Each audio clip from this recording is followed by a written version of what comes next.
Hey, what's up, dudes and dudettes? Drew here at thatanxietyguy.com. Check out the flowers behind me. I'm all about the cinematography today. And a fly just landed right on my microphone. That's funny. This is the second take. I recorded this video and I forgot to turn on the microphone, so now I have to do it again. All right, so it is July 5th, 2019, and today we are going to talk for a little while about anticipatory anxiety. This is a video that I have been asked to make for a while, and recently it's come up again, and I'm starting to understand what a big topic and how important it is to a lot of people. The sun is baking me. I may sweat a little bit, but that's fine. So let's talk about anticipatory anxiety. The first thing I want to do is sort of give the overview of what it's all about. You know what it is if you're asking about it.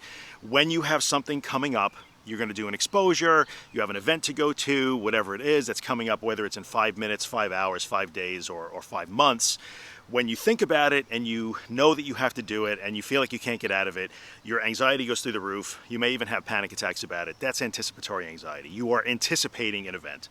So there's no mystery there. But let's really break it down. And there's 2 points I want to make. First, let's break down what it is. So when you have a panic attack, you are afraid. When you develop panic disorder and agoraphobia and things like that, you become afraid of being afraid. That's what the disorder is. So in this context, anticipatory anxiety is not a mystery.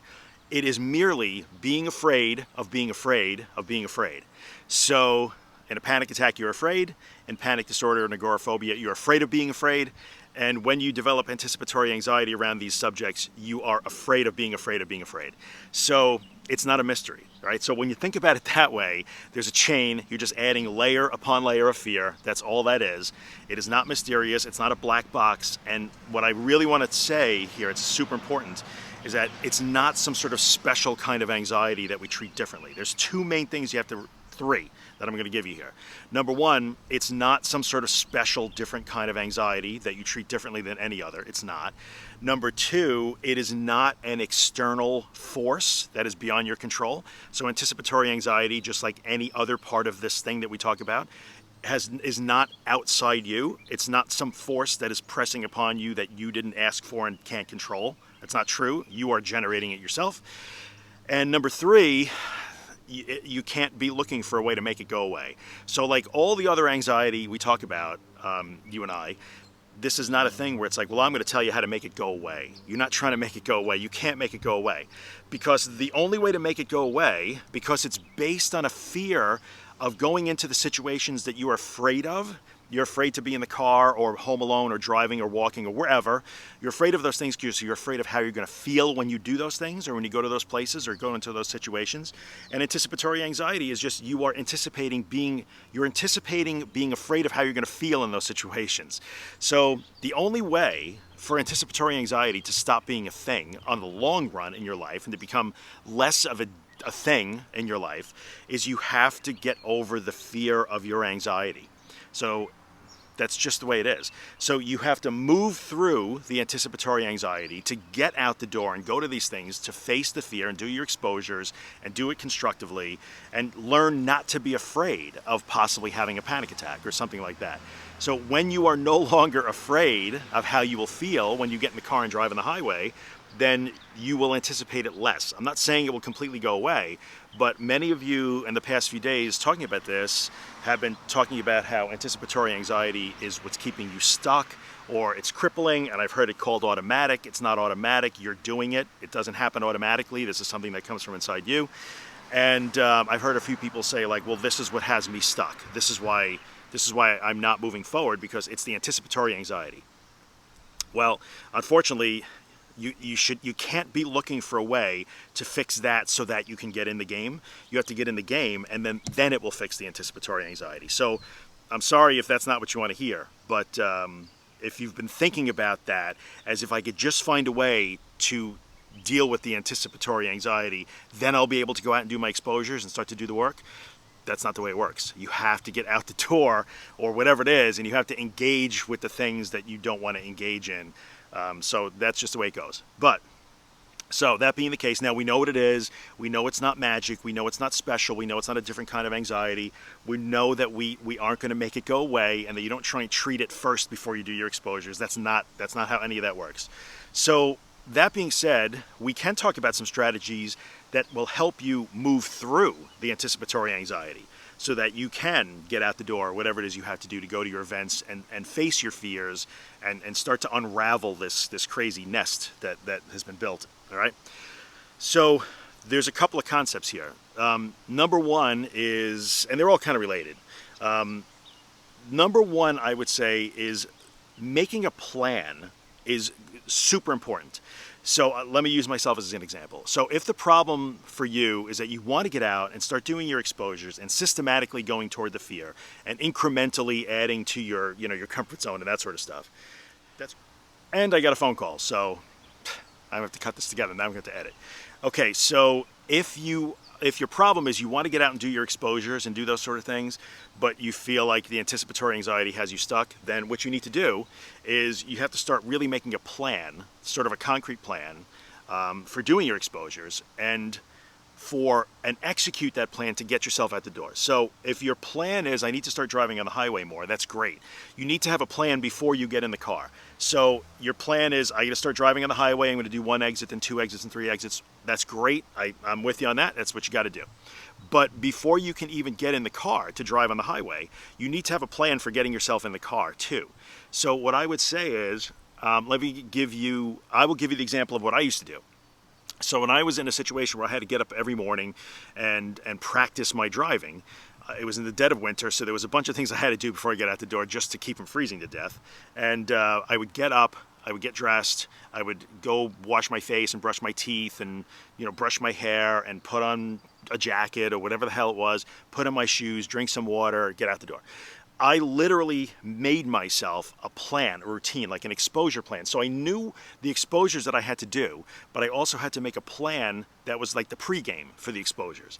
And the plan was decide what I'm doing and then break the pregame, the leading up to the exposure, into the tiniest little steps that I could possibly imagine, and then execute each one after the other, without thinking ahead, with living each one as I did it, and having made the commitment that I was just going to go through the plan until I was out and in the car. So let me explain that in a little bit more detail. I would literally do things like, all I have to do is sit up, and I would sit up. All I have to do now is stand up, and I would stand up. All I have to do now is put one foot in front of the other and walk into the bathroom, and I would do that. All I have to do right now is turn on this light, and I would turn on the light switch. All I have to do now is pick up my toothbrush, and I would do that. All I have to do now is unscrew the cap from the toothpaste, and I would do that. Do you see where I'm headed here? All I have to do now is put the toothpaste on the toothbrush, then I would do that. And I would do them slowly and deliberately and focused only on that task. Not the task after it, not what I did before it, not what was coming 10 minutes or an hour down the road, not putting myself in the seat of the car already like wondering what that was going to be, just unscrewing the cap from the toothpaste. That's all I cared about in the whole world for that 1 second that it takes to do that. Then I would just go through it bit by bit, brush my teeth, put the toothbrush down, wash my face, turn on the water, get the soap, rinse my face, pick up the brush, run it through my hair, close the light, it's 1 foot in front of the other, walk into the kitchen, get some water, sit down, have a sip, have another sip. I literally broke it down into the tiniest little tasks that I could imagine, and that was my plan. So my plan for driving exposure was to go out in the car every morning and drive more and more and more. But my plan to get me to that, the pregame for that, was literally broken down into the tiniest little steps that I could. I had already decided the night before, this is what I'm going to do when I open my eyes in the morning, and then I did it. I just made a plan and then executed it step by step by step by step by step, being mindful of every single step and not allowing, right, my thoughts to go ahead a step, 2 steps, 10 steps. When I got out of bed, I didn't have to live being in the car yet because I wasn't in the car. So when you get in a situation where, well, I know I have to do my exposures, and the first thing you do is immediately put yourself mentally in the exposure and in panic mode, and oh my God, I'm going to feel terrible, and what if I panic, and what if I have to pull over, and what if I pass out? Like, that's that thing where it's coming from inside you and you can control that. So instead of doing that, say, okay, what do I have to do to get in the car? And then break that down and execute that plan slowly, deliberately, mindfully. Know what you're going to do before you do it so you don't have to think about it while you're doing it. And just keep bringing your focus right back to the, I talk all the time about bringing your focus back here, putting it where you want it. Well, the good news is when you're executing your pre-game exposure plan, you don't even have to find a place to put it. You don't even have to use your nose. Put your focus on the task you're doing at that moment. Literally, picking up your right shoe is the only task that you care about for a second or half a second, whatever it is. Putting it on your foot is all you care about. Tying it is all you care about. You don't care about what came before it or after it. So you have to get into that mindset. And the bigger mindset that goes along with that is that you do not have to live an event before it happens. You just don't. Like, that's part of what fuels this. So if in fact you're dealing with anticipatory anxiety, not so much over planned exposures, but over other things that you might have coming up, family events, whatever the heck it is coming down the road, maybe it's next week or a month from now or whatever it is, it doesn't matter. You can sit down and make a plan for those things too. And part of that plan is, all right, let's see, on August 15th, I have to go to my cousin's wedding, which is 3 hours away, but I haven't been more than a half hour away from the house in a year. Okay, so your plan is, I have to start doing some exposures before that to increase my radius. But as far as the wedding goes, my cousin's wedding out of town, whatever your event is, part of your plan for that should be, and then I won't really think about the wedding until the day of the wedding. And here's what I will do that day. I will get up, I will take a shower, I will eat breakfast, I will get my clothes out of the closet, I will get dressed, I will call my cousin to see how she's doing, whatever it is, it doesn't matter. But part of the plan for that upcoming event, regardless of how far it is down the road, is to say as part of the plan, okay, there are things I could do to prepare for it. You know, maybe some additional exposures and work I could do before it happens, but I don't have to live that day until that day. So part of your plan for that is to not live the day until you have to live the day, and then think about how you're going to live that day, and get yourself a plan for getting ready to get out the door and get to this event where you have tasks to focus on, and you could be slow and deliberate and mindful about it, and you don't have to worry about how you're going to feel at that wedding until you get to the wedding. That's reality. So you have to stop thinking about it as some sort of process that you can't control, that's happening to you. I hate it, it's got me stuck. No, it doesn't. It doesn't have you stuck. I hate to say this, and I say this often, and I know that, you know, maybe I'm a broken record with this sort of stuff, and it's a little bit harsh, but too bad. Like, you have you stuck. It doesn't have you stuck. So you can find ways to unstick, right? And that's part of how you're going to do that. So we've talked about what anticipatory anxiety is. We've broken it down so that it's not a mystery. It's just being afraid of being afraid of being afraid. It's not a mystery. The only way to truly get rid of it in your life is to stop being afraid of your anxiety and panic. It's not a different kind of anxiety. You treat it exactly the same way. And there are a couple of techniques, especially mindfulness, living in the moment, slowing things down, being deliberate, and learning to focus your mind and your thoughts that can help you, if you will, move through the anticipatory anxiety or float through it. You want to talk about floating and acceptance, that's fine, whatever term you want to use. But you can use some techniques that will help you move through that anticipatory anxiety and actually get to the event that you need to get to, be an exposure or something else, whatever it happens, just some life event that you have to do. All right, so okay, I will have to do some editing since I got a phone call in the middle of this, which I normally don't have to do, so I have to get to that. And of course, if there's questions or comments, I'll do more on this if we need to. We could probably do a whole series of 3, 4, 5 videos just on anticipatory anxiety and what it means and how to deal with it. So what I would suggest you do is, the first place to start is always at my website, thatanxietyguy.com. Every episode is there. You can go to the audio and the podcast. You can go to the videos on YouTube. You can find places to comment, the Facebook group, follow me on social.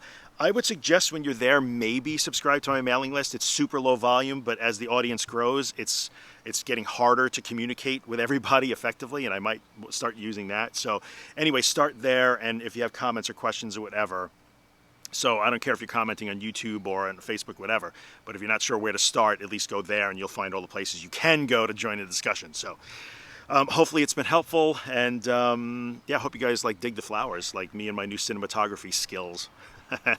And I'm happy that I turned the microphone on this time, so that worked out well. And I'll see you guys in the next video.